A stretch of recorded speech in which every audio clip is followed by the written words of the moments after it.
अस्सलाम वालेकुम पाकिस्तान, हमीद नकीबी आपकी खिदमत में हाजिर है। ज़रा तसव्वुर कीजिए, एक दिन आप सोकर उठते हैं और आपके घर की दीवार में एक गहरी दरार पड़ चुकी होती है। रास्ते में बनी सड़क की टाइलें एक तरफ को झुकी हुई हैं, यानी आहिस्ता आहिस्ता ज़मीन आपके पैरों तले से खिसक रही है। कराची के कुछ इलाके और ख़ास तौर पर मलीर आहिस्ता आहिस्ता ज़मीन में धंस रहे हैं। जी हाँ, ये कराची के लांडी और मलीर की सच्चाई है। यकम से 25 जून तक यानी सिर्फ 25 दिनों में 57 ज़लज़ले आ चुके हैं, और अगर मज़ीद बात करें तो 25 दिन यानी एक दिन में रोज़ाना तकरीबन 2 ज़लज़ले। और अब ये ख़तरा लाहौर के जौहर टाउन, वाबडा टाउन और अंदरूनी शहर के दरवाज़े पर भी दस्तक दे रहा है। माहिरीन ख़बरदार कर चुके हैं कि अगर सूरत हाल पर काबू ना पाया गया तो लाहौर में भी कराची जैसे ज़लज़ले आ सकते हैं। 2014 से 2020 तक कराची की ज़मीन 15.7 सेंटीमीटर धंस चुकी है और लाहौर में ज़ेरे ज़मीन पानी की सतह 600 से 800 फीट से भी नीचे जा चुकी है। और यही नहीं, माहिरीन ख़बरदार कर चुके हैं कि ये धंसाव ज़लज़लों को ज़्यादा ख़तरनाक और मोहलिक बना सकता है। तो सवाल ये है, कराची और लाहौर में ज़मीन धंसने की असल वजूहात क्या हैं? क्या कराची के बाद लाहौर में भी ज़लज़ले आ सकते हैं? ज़ेरे ज़मीन पानी का तेज़ी से ख़त्म होना ज़मीन को कैसे कमज़ोर कर रहा है? क्या वाकई ज़मीन के धंसने और ज़लज़ले के दरमियान कोई ताल्लुक़ मौजूद है?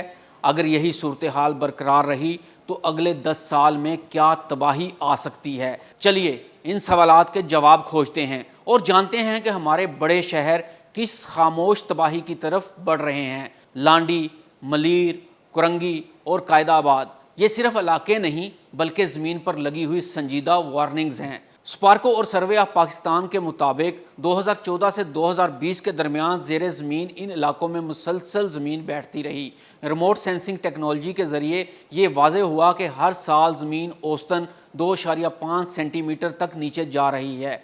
अब जान लेते हैं कि इसकी बड़ी वजह क्या है। ज़ेरे ज़मीन पानी का अंधाधुंध निकाला जाना, गैर कानूनी हाउसिंग सोसाइटीज़ जो ज़मीन की असल साख को तबाह कर चुकी हैं, रेत और मट्टी की गैर ज़रूरी खुदाई। कराची में ज़लज़लों की एक बड़ी वजह ये धंसाव है और इस धंसाव की बड़ी वजह ज़ेरे ज़मीन पानी की तेज़ी से गिरती हुई सतह है। कराची की तामीरात और घरेलू पानी की ज़रूरियात को पूरा करने के लिए जिस तेज़ी से पानी निकाला जा रहा है, इस तेज़ी से ज़मीन का धंसाव जारी है और ये धंसाव ज़लज़लों का बायस बन रहा है। यकम जून से 25 जून तक 57 ज़लज़लों का आना इस बात की बार बार वार्निंग है कि कुछ बड़ा होने वाला है, हिफाजत कर लें। लेकिन हमारे पास कोई हिफाजती इक़दामात नहीं।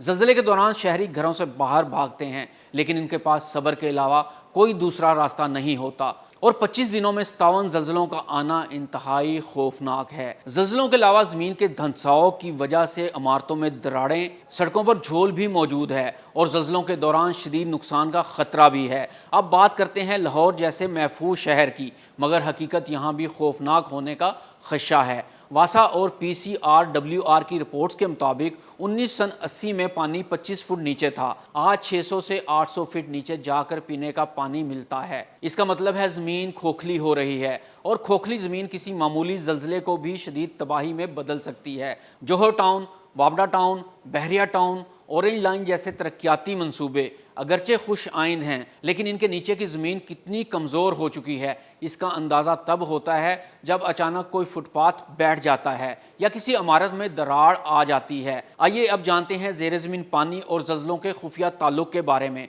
यहाँ एक हैरानकुन हकीकत जानिए, ज़ेरे ज़मीन पानी जितना ज़्यादा निकाला जाए ज़मीन इतनी ज़्यादा खोखली और गैर मुतवाज़न हो जाती है। जब ज़मीन की अंदरूनी तहें दबाव में आती हैं और खला पैदा होता है तो ये ज़लज़ले के झटकों को मज़ीद मोहलिक बना देती हैं।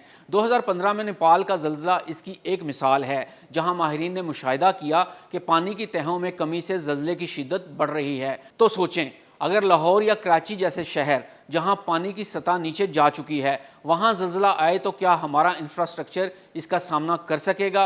अब सवाल ये है कि हल क्या है? क्या हम सिर्फ रिपोर्ट्स पढ़ते रहेंगे या अमल भी होगा? तो इन सब मसाइल के हल ये हैं, रिचार्ज वेल्स बनाएं ताकि बारिश का पानी दोबारा ज़मीन में जाए। ज़ेरे ज़मीन पानी निकालने के लिए कानूनी हद मुकर्रर की जाए। हर नई तामीर के लिए सर्वे लाजमी करार दिया जाए। ग्रीन एरियाज़ की बहाली की जाए ताकि ज़मीन की कुदरती ताकत वापस आ सके। ज़मीन धीरे धीरे बैठ रही है, हमारी आंखें बंद हैं اور قدرت ہمیں وارننگ دے رہی ہے۔ کراچی کے ساحل سے لے کر لاہور کی فصیلوں تک زمین ہم سے پوچھ رہی ہے، کیا تم نے میری حفاظت کی یا مجھے نچوڑتے رہے؟ فیصلہ آپ کے ہاتھ میں ہے۔ اگر ہم نے اب بھی اسے نہ سوچا تو شاید کل ہمیں زمین بھی پناہ نہ دے سکے۔ حمید نقیبی کو اجازت دیجیے۔ اللہ حافظ۔